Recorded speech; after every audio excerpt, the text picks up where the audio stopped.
हम हुकूमत की इस नाअहली की सख्त मजम्मत करते हैं और हम गहरे तशवीश का यहाँ इज़हार करते हैं। हमें तशवीश है इसलिए भी कि रमज़ान आने वाला है। आप सब अपने घरों में रमज़ान का सौदा भी लाते हैं, रमज़ान का टेबल भी लगता है। यहाँ जिस किस्म के फाके लोग करने पर मजबूर हैं, उनको इस माहौल में रमज़ान भी काटना है। आज ही की कीमतें अगर ले लें तो आप गोश्त उठा लें, दाल उठा लें, चावल, आटा, दूध, चीनी, पत्ती, लग पता जाएगा कि क्या हालात हैं इस मुल्क के। और जो इनके मुशीर और वज़ीर हैं इमरान न्याजी के, वो कहते हैं कि मुआशी हालात इस मुल्क के मुस्बित हैं, इंडिकेटर्स मुस्बित हैं। क्या इंडिकेटर मुस्बित है? कि चीनी चाय की पत्ती 1 किलोग्राम 800 रुपए की मिल रही है, या ये मुस्बित है कि आज बकरे का गोश्त 1800 रुपए किलो मिल रहा है, या चिकन जो है वो 600 रुपए किलो दस्तयाब है। फिर दालों की कीमतें ले लें। क्या मुस्बित इंडिकेटर इस हुकूमत के लिए क्या है? क्योंकि अवामी नुमाइंदे के लिए, अवाम में जाने वाले शख्स के लिए इंडिकेटर ये है कि उसके घर का सौदा कितने का आ रहा है। हकीकत ये है कि जिस रफ्तार से महंगाई बढ़ाई जा रही है, उसके साथ अगर आप सैलरीज देखें, पेंशन्स देखें, तो उसमें टके का इजाफा नहीं है, उसमें 1 रुपए का इजाफा नहीं है। सैलरीज आपकी उतनी ही है, पेंशन्स आपकी उतनी ही है, बल्कि अफसोस के साथ कहना पड़ता है कि एक वफाकी वजीर ने जिस तरीके से रेलवे के रिटायर्ड मुलाजमीन के साथ जो गुफ्तगू की, वो काबिल अफसोस और काबिल मज़म्मत है। रेलवे के रिटायर्ड मजदूरों को एक वफाकी वजीर ये कहता है कि जो नुकसान है वो तुम्हारी वजह से हुआ है, जो इस मुल्क को नुकसान हुआ है वो तुम्हारी वजह से हुआ है। इस मुल्क का मेहनत कश मजदूर इस मुल्क का असासा है। और मैं उस वजीर को ये बताना चाहती हूं कि जिस गद्दी पर, जिस तख्त पर बैठ के आपने उन मजदूरों से गुफ्तगू की, यही मजदूर आपको इस तख्त से उतार फेंकेंगे इंशाअल्लाह ताला। जिस मजदूर से कल वो मुखातिब हुए और जिसकी वीडियो हमने देखी, अल्फाज नहीं है बयान करने के लिए उनका रवैया क्या था। ये वही वजीर मौसूफ हैं जिन्होंने हुकूमत की ज़मीन पर कब्जा किया, एक इंक्वायरी रिपोर्ट में ये साबित हुआ।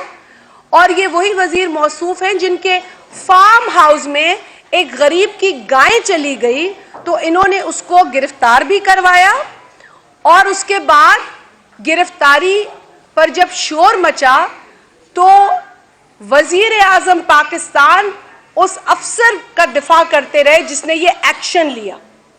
मतलब फिरौनियत की हदें पार की गई इस वजीर की वजह से, और आज वो वजीर फिरौन की टोन में बात कर रहा है रेलवे के रिटायर्ड पेंशनर्स के साथ।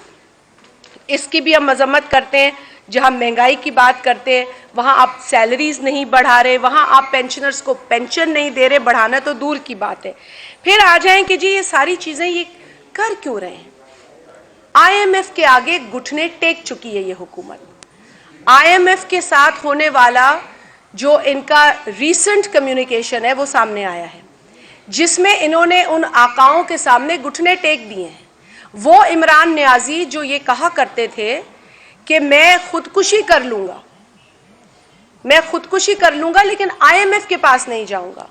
आज तो मेरा ख्याल है बहुत सारी खुदकुशियां बनती हैं, और इस बात पर भी बनती है कि आपने पाकिस्तान की आवाम को जिस तरीके से दीवार से लगा दिया है, और उस मुआहदे के अंदर जो जो बातें की गई हैं वो तो शर्मनाक बातें।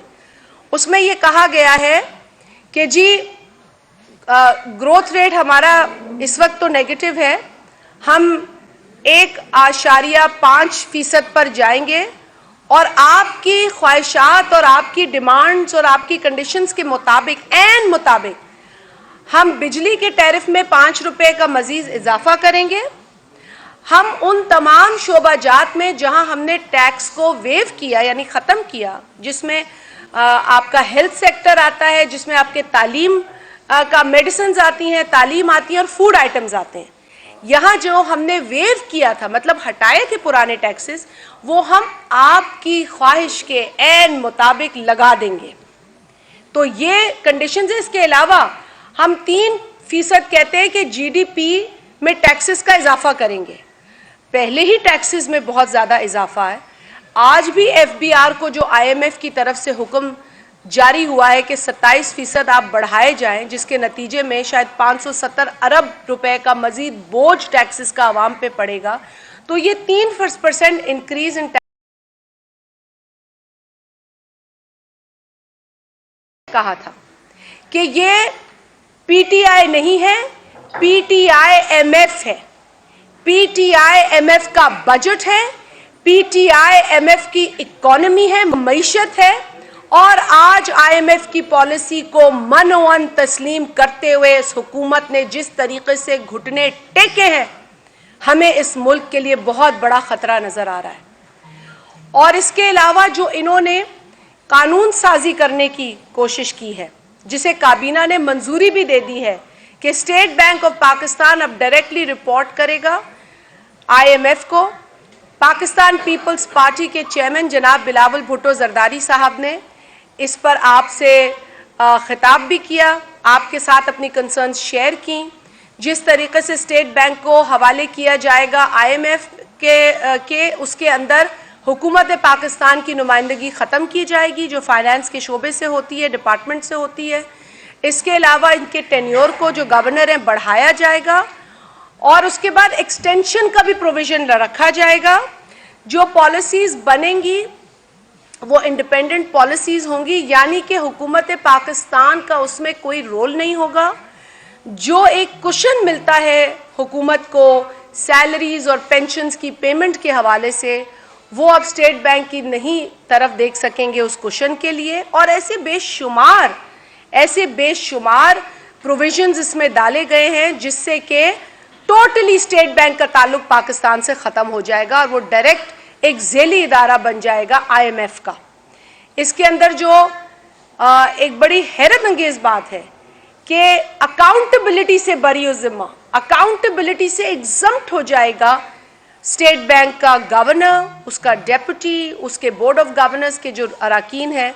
ना उनके ऊपर नैब को इंक्वायरी कर सकेगी, ना उनके ऊपर एफआईए को इंक्वायरी कर सकेगी, यानी कि उनको तक पूरा इस्तिस्ना हासिल होगा किसी भी किस्म की अकाउंटेबिलिटी से। तो ये पॉलिसी है पीटीआई की, ये विजन है पीटीआई का। क्योंकि विजन नहीं होता तो फिर काबीना इस कानूनी मुसव्वदे का अप्रूवल क्यों देती। लेकिन हमने इसकी मजम्मत करनी है, हमने इसकी मजम्मत आपके सामने भी कहा है, हम करेंगे, पिछली प्रेस कॉन्फ्रेंसेस में भी कहा है, आगे भी हम पार्लियामेंट के फोरम पर और जिस फोरम पर भी हमने इस जंग को जारी रखना है, क्योंकि हम पाकिस्तान को इस नए खतरे में नहीं डाल सकते। साथ ही साथ मैं ये भी आप लोगों के साथ शेयर करना चाहूँगी कि एक रिपोर्ट है यूएनडीपी की, जो बड़ी तशवीशनाक रिपोर्ट है, जिसके मुताबिक ह्यूमन डेवलपमेंट रिपोर्ट कहती है कि जो गरीब और अमीर का जो एक गैप है वो पाकिस्तान में बढ़ता चला जा रहा है। जो इनइक्वालिटी है वो तबकाती बढ़ती चली जा रही है और इस पर हमें गहरी तशवीश है।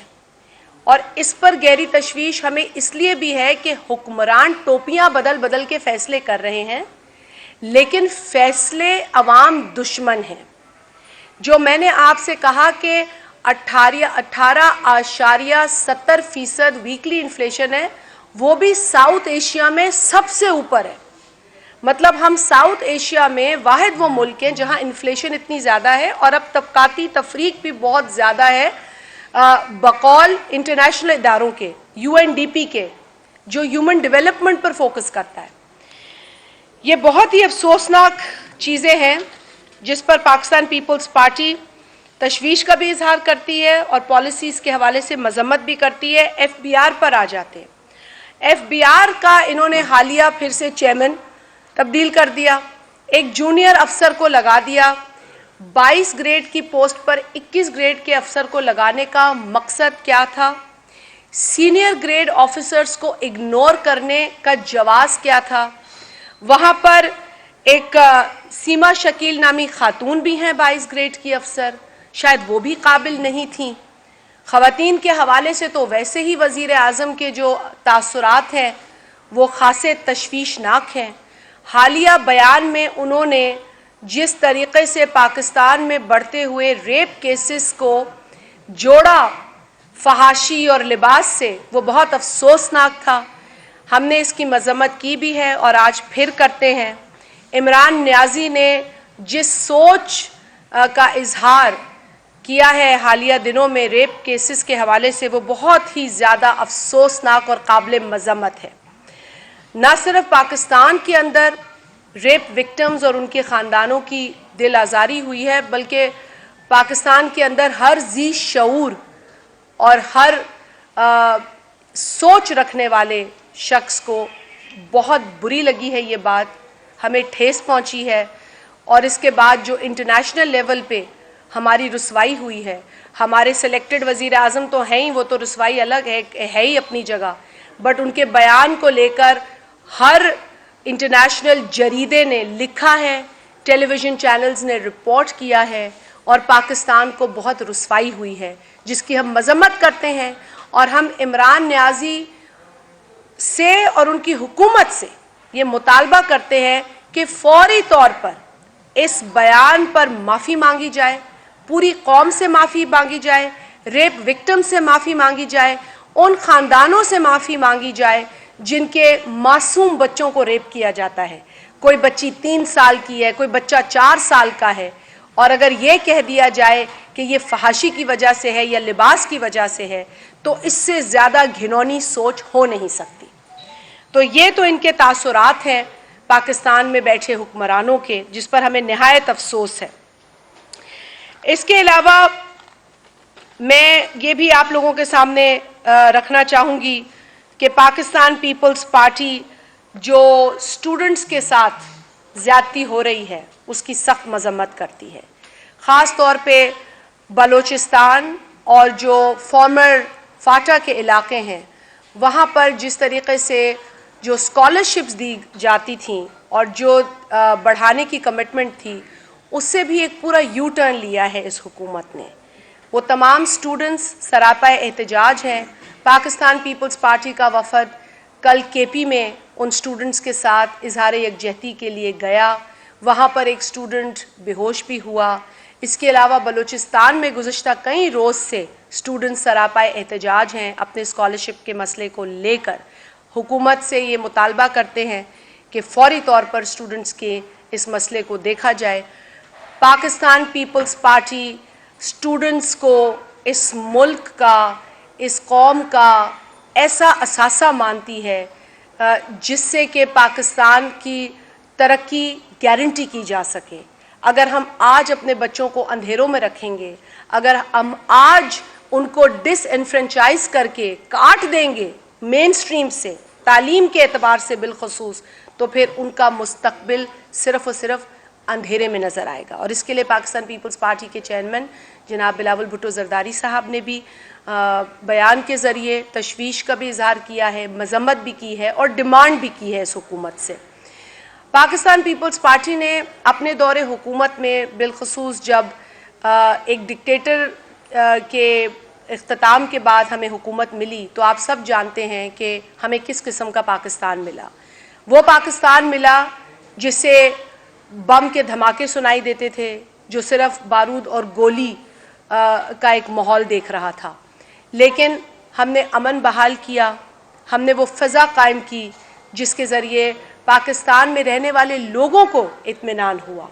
25 लाख लोगों ने अपने घरों को छोड़ा ताकि ऑपरेशंस हो सकें, ताकि दहशतगर्दों का ख़ात्मा हो सके, ताकि लोग और हमारे जो बच्चे हैं वो महफूज किए जा सके। ना कोई स्कूल बख्शा जाता था, ना कोई मस्जिद छोड़ी जाती थी, ना कोई बाज़ार छोड़ा जाता था। इन हालात में पाकिस्तान को देखा गया जब पाकिस्तान पीपल्स पार्टी को हुकूमत दी गई। और उसके अलावा फिर ग्लोबल रिसेशन, दुनिया में ऐसा रिसेशन था जहां तेल की कीमतें ऊंची थीं और आवाम के मसाइल भी बहुत पेचीदा थे, लेकिन पूरी कोशिश की गई कि चीज़ों को संभाल के बैलेंस तरीके से चला जाए। और यही वजह है कि पाकिस्तान पीपल्स पार्टी के दौरे हुकूमत में सैलरीज़ में तकरीबन 140% से ज़ायद का इजाफा हुआ, पेंशन्स में इजाफा किया गया, साथ ही साथ इंपोर्ट और एक्सपोर्ट में इजाफा हुआ। ये बड़ी गौर तलब बात है। हमारे पास कई ऐसे एरियाज थे जहां कोई इकोनॉमिक एक्टिविटी नहीं थी, क्योंकि वहां दहशतगर्दी हो रही थी। वहां सिर्फ लोगों को सहूलतें पहुंचानी थी, रिलीफ पहुंचानी थी, वहां से आमदनी कोई नहीं थी। तो ऐसे चैलेंज में पाकिस्तान पीपल्स पार्टी ने हुकूमत की है। और आज क्या चैलेंज है इस हुकूमत के पास? आज तो इनको कोविड में भी बड़ी सहूलतें मिली थी। ये बातें करते हैं कि जी कोविड में हमें परेशानियां थी, कोविड में आपको तेल की कीमतें भी कम मिली थी। कोविड में आपको लोग इस बात के लिए भी माफ कर देते जो आपने 1 करोड़ नौकरियां देने का वादा किया और पूरा नहीं किया, और 50 लाख घर देने का वादा किया, पूरा नहीं किया। लेकिन आपको लोग माफ इसलिए नहीं करेंगे क्योंकि आपने लोगों को वैक्सीन नहीं दी। आप लोगों ने वैक्सीन ना प्रोक्योर की, ना खरीदी, खैरात पे आप चलते रहे। और कितनी को खैरात दे देंगे लोग हमें? 22 करोड़ आवाम है, 22 करोड़ लोगों की कवरेज है।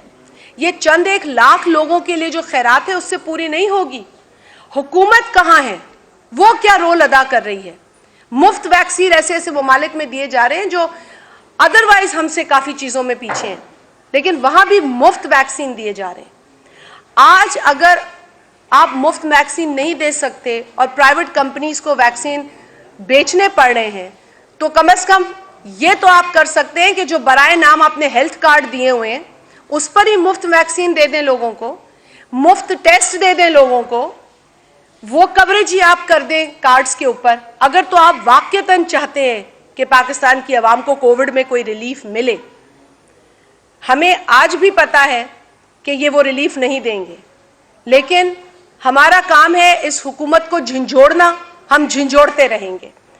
मैं आपका ज़्यादा वक्त नहीं लूँगी, मैं सिर्फ चाहूँगी कि या वकार भाई आप ऐड करें। हमारे साथ तैमूर और शहरियार 2 नौजवान हैं। तैमूर सिर्फ इस मसले पे बलूचिस्तान और जो फाटा के स्टूडेंट्स का मसला है, तैमूर आप इसमें ऐड करें, एंड फिर हम सवालात की तरफ चले जाएँ। बहुत शुक्रिया। बिस्मिल्लाहिर्रहमानिर्रहीम। मैं आपका बहुत मशहूर हूँ मैडम शादिया मरी साहिबा, बिलखुसूस हमारे चेयरमैन बिलाल भुट्टो ज़रदारी साहब का, जिन्होंने हर प्लेटफॉर्म पे नौजवानों की, शागिर्दों की रहनुमाई की, उनका केस उठाया हर फोरम पे। बहुत ही तशवीश और अफसोस के साथ कहना पड़ता है कि जिस तरह एक दावा किया गया था कि शागिर्दों और नौजवानों के बल पे यह हुकूमत बनी है, 72 साल की उम्र में उनको एक लीडर मिलने का खान साहब ने, न्याजी साहब ने एक दावा किया था। अब उन्हीं नौजवानों को, उन्हीं शागिर्दों को रुलाया जा रहा है सड़कों पे, बलूचिस्तान की सड़कों पे, इस्लामाबाद की सड़कों पे, साबका फाटा की सड़कों पे। फाटा जो कि जम हुआ KPK में, बेशक उसमें आवाम को जहाँ हुकूक मिलने चाहिए थे वो नहीं मिले, लेकिन सबसे ज़्यादा जो इसमें नुकसान हुआ वो नौजवान नस्ल का हुआ, वो उन शागिर्दों का नुकसान हुआ जो 13 दिन से आज भी धरने पे बैठे हैं, जिनसे खान साहब क्या उनका कोई हवारी भी मिलने नहीं आया, उनकी सुनवाई करने नहीं आया। और 364 स्कॉलरशिप्स थी जो कि हक था इन पसमानदा सूबों का, जो कि वैसे ही महरूमियों का शिकार हैं, जिनकी तरफ खान साहब ओन नहीं करते। जैसे सिंध को वो कहते हैं हमारा सूबा नहीं है, इसी तरह बलूचिस्तान और ये जो हमारे फॉरवर्ड फाटा के जो दोस्त हैं, जो हमारे शागिर्द और नौजवान हैं, उनको ओन नहीं किया गया। ये एक गम गुस्से की लहर है। हमेशा पाकिस्तान पीपल्स पार्टी में नौजवानों का किरदार रहा है। हमारी क़यादत जो है वो नौजवान है, जो नौजवानों पे एतबार करती है, उनकी हौसला अफजाई करती है। बेशक हमारी उम्मीद, हमारी आंखें बिलाल भुट्टो ज़रदारी साहब की तरफ हैं, पीपल्स पार्टी की तरफ हैं।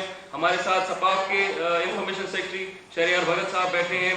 शागिर्दों में, नौजवानों में एक तशवीश की लहर है।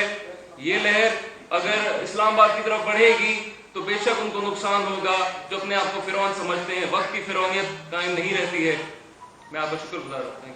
थैंक यू, बहुत शुक्रिया तैमूर। तो ये जज्बात आपके साथ शेयर किए, अब सवालात लेंगे आपसे।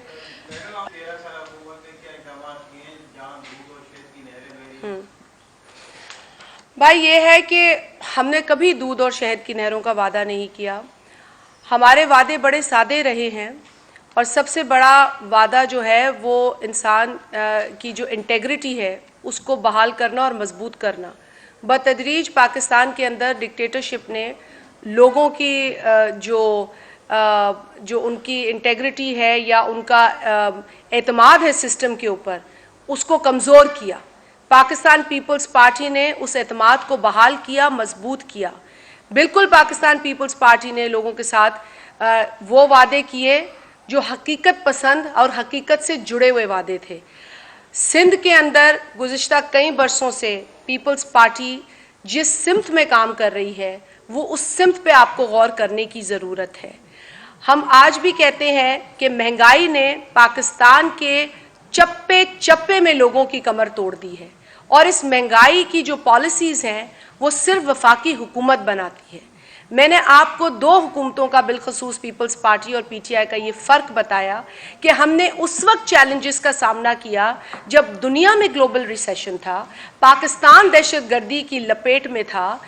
नाराज़ भाई कहने वाले उस वक्त तनकीद किया करते थे पीपल्स पार्टी के ऊपर, जो दहशतगर्दों को भाई भी कहते थे और तनकीद भी करते थे, लेकिन कभी उन लोगों ने मुस्बत तरीके से कंट्रीब्यूट नहीं किया दहशतगर्दी को ख़त्म करने के लिए। दहशतगर्दी आज भी है, लेकिन उस तरह सर नहीं उठा रही जो उन अदवार उस दौर में उठाया करती थी जब पीपल्स पार्टी को हुकूमत मिली। बावजूद उसके सैलरीज में इजाफा, पेंशन्स में इजाफा, इंपोर्ट बढ़ाई, एक्सपोर्ट बढ़ाई।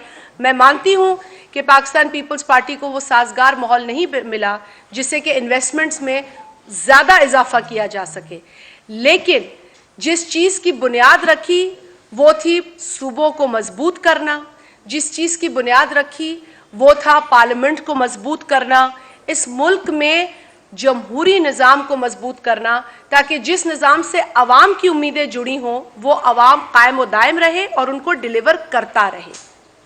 जी भाई, आज जो आपने प्रेस कॉन्फ्रेंस हुकूमत के खिलाफ की है, या आप अपने कमिश्नर कराची और दीगर कमिश्नर के खिलाफ करती या ब्यूरो एंड सप्लाई डिपार्टमेंट के खिलाफ करती, क्योंकि गैस, बिजली, पानी के अलावा बाकी सब जो चीज़ों की कीमतें हैं वो तो 18वीं तरमीम के बाद सूबाई हुकूमत की जिम्मेदारी है, कमिश्नर्स की जिम्मेदारी है। बताएं कितने छापे आज तक कमिश्नर ने मारे हैं? दूध की कीमत तो वो आज तक फिक्स नहीं कर पाए हैं, मुर्गी की कीमत वो फिक्स नहीं कर पाए हैं, इवन कोई जो एक प्राइस लिस्ट निकलती थी अब वो भी शहर में नहीं निकल रही है उनकी तरफ से। इतनी नेग्लिजेंस, और वज़ीर आला साहब को कोई परवाह नहीं है, उनको तो लगता है ये कोई उनका डोमेन नहीं है। सारी के सारी आप डाल देते हैं कि महंगाई, वफाकी हुकूमत, आप सूबाई हुकूमत। खावर, थैंक यू सवाल का। बकर भाई आप बात कीजिएगा इस पर, लेकिन मैं थोड़ा सा इनको बुनियादी ढांचा। देखिए, बुनियादी तौर पर जो भी इसेंशियल आइटम्स की कीमतें हैं ना भाई, वो कीमतें वफाकी हुकूमत की पॉलिसीज़ का ही नतीजा है। तो इस बात को 18वीं तरमीम नहीं हटा सकती। 18वीं तरमीम में जो मामलात हैं वो हैं सूबे के पास, और सूबा इससे पीछे नहीं हटता, बावजूद इसके कि सूबे को फंड्स नहीं दिए जाते, जो उनका जायज़ शेयर एनएफसी का है उसमें कटौती कर दी जाती है, और जो फाइनल फिगर होता है वो भी कभी पूरा नहीं मिलता, जिसकी वजह से उनके क्वार्टरली बजट्स इफेक्ट होते हैं। वो बहस अलग है। लेकिन इस वक्त आपने एसेंशियल आइटम्स की बात, ये जितने एसेंशियल आइटम्स हैं ये उन पॉलिसीज से जुड़े हैं जो वफाक में बनती हैं।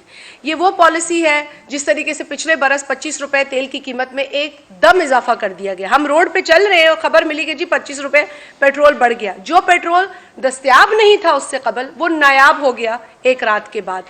और इसके बाद शुगर पे आ जाए। शुगर आज 100 रुपए किलो है, बिल्कुल पंजाब में 120 रुपए किलो भी मिल रही है। मैं आपकी इस बात से सहमत हूं कि 1-2 रुपए का भी फर्क नहीं होना चाहिए, लेकिन जब पॉलिसी के नतीजे में 100 रुपए होगा तो 100 रुपए तो लोग भुगत रहे ना चीनी की कीमत।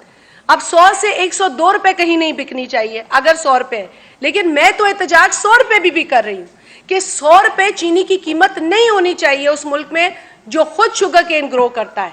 और ये क्यों हुआ? सिर्फ और सिर्फ नाअहल वफाकी हुकूमत की पॉलिसीज की वजह से। अब वो ये मलबा डाल देते हैं ब्रोकर्स के ऊपर, लेकिन उन समरीज पर साइन तो इन्होंने खुद किया ना, सब्सिडीज तो इन्होंने खुद दी, एक्सपोर्ट तो इन्होंने उस वक्त खुद की जबकि आपके पास वो मकदार नहीं थी चीनी की कि आप एक्सपोर्ट कर सकें। आपने क्रशिंग सीजन से पहले ही अपना काम उतार दिया और उसके बाद आपने कहा कि चीनी की किल्लत हो गई।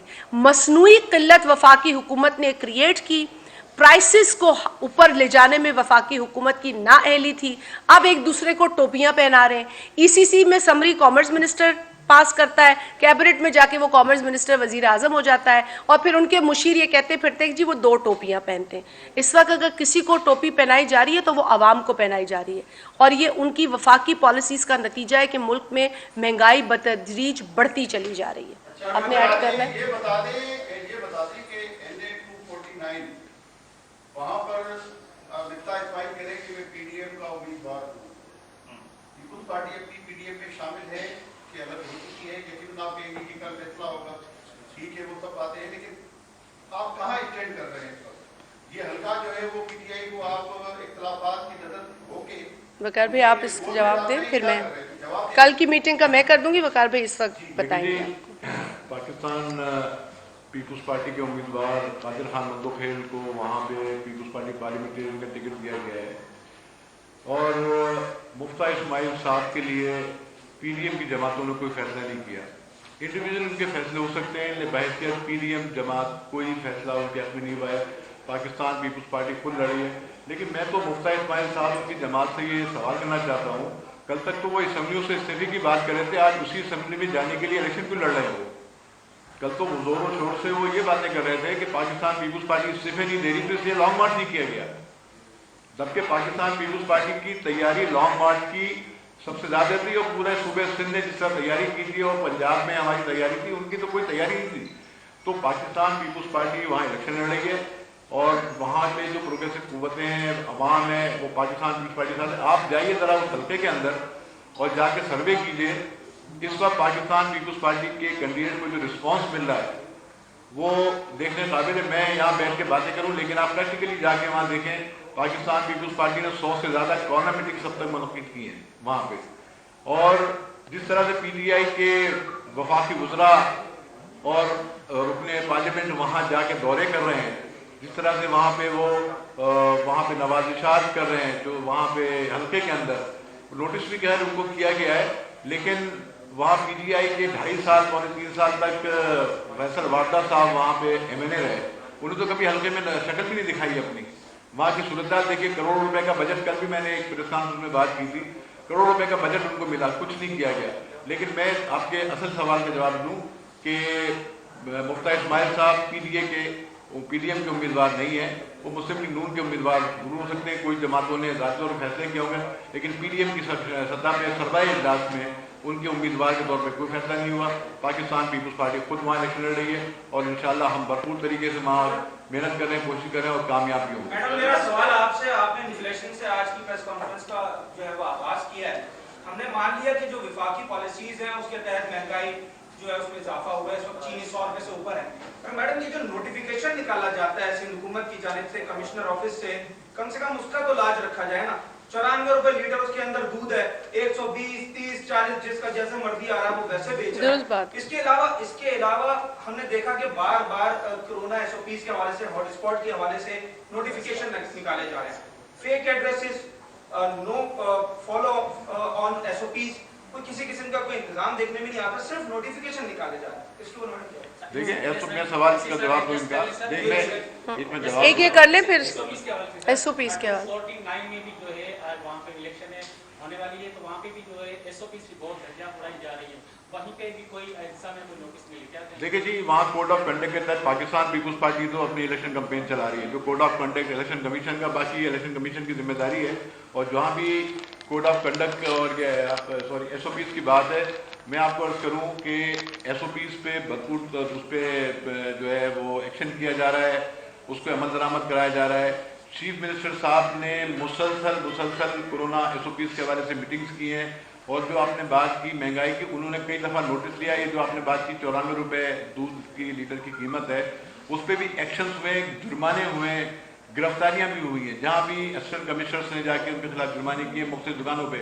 और मैं आपको गुजारिश करूँ कि पिछले रमज़ान से पहले, पिछले जो रमज़ान था, उसमें चीफ मिनिस्टर साहब ने मुझे ये टास्क दिया था कराची के सारे बाज़ारों में, सारी मार्केट्स में मैं खुद गया हूँ चीफ मिनिस्टर इंस्पेक्शन टीम की तरफ से, और मैंने जाके जो भी वहाँ पे कीमतों में को जो मैंने कहा उसमें तवाज़ुन रखा जाए, जो सरकारी रेट से उसमें बेचा जाए।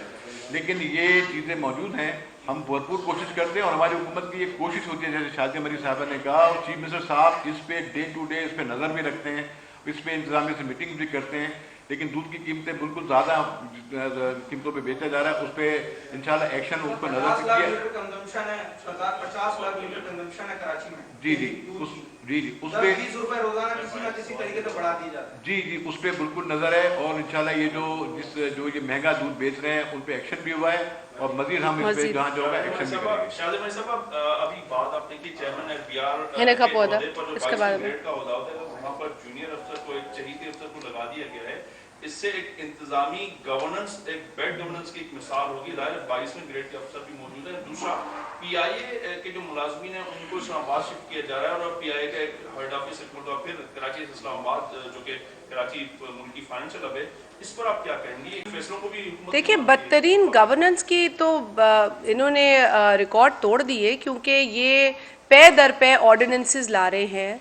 कभी ये ऑर्डिनेंस ले आते हैं सूबों में जो जज़ायर हैं उन पे कब्ज़े का, कभी ये ऑर्डिनेंस ले आते हैं HEC के अंदर तब्दीली करने का और रातों रात उनके चेयरमैन को फारिग करने का, कभी ये ऑर्डिनेंस ले आते हैं कि जी फलाना इलेक्शन इस तरीक़े से नहीं इस तरीक़े से होना चाहिए, जिस पे ये मुँह की भी खाते हैं। कभी ये ऑर्डिनेंस ले आते हैं कि 700 अरब रुपए के टैक्सेस लगाए जाएंगे लोगों के ऊपर फ़लानी मद में टैक्सेस में इजाफ़ा करके, जो कि खालिसतन पार्लियामेंट का काम है। पाकिस्तान के आइन के मुताबिक ये चीज़ें पार्लियामेंट के अंदर होनी है, जो टैक्स रिलेटेड चीज़ें हैं, जो मनी बिल है, लेकिन उसको भी ये ढिठाई के साथ मुसल्लत करते हैं एक ऑर्डिनेंस के ज़रिए। और ये दुरुस्त बात है कि जो अब ये 3% इजाफा GDP के अंदर टैक्सेस में करेंगे, वो भी ऑर्डिनेंस के ज़रिए। इनसे अब कोई बईद नहीं है, इनसे अब कोई उम्मीद नहीं है हमें, और इसीलिए हम कहते हैं कि ये हुकूमत सिर्फ़ और सिर्फ ख़तरा है पाकिस्तान के लिए। ये हुकूमत सिर्फ़ और सिर्फ तबाह करने आई है पाकिस्तान को, और खुदा न खास्ता उस नहज तक हमें नहीं पहुंचने देना इस मुल्क को जहां से वापसी ना हो।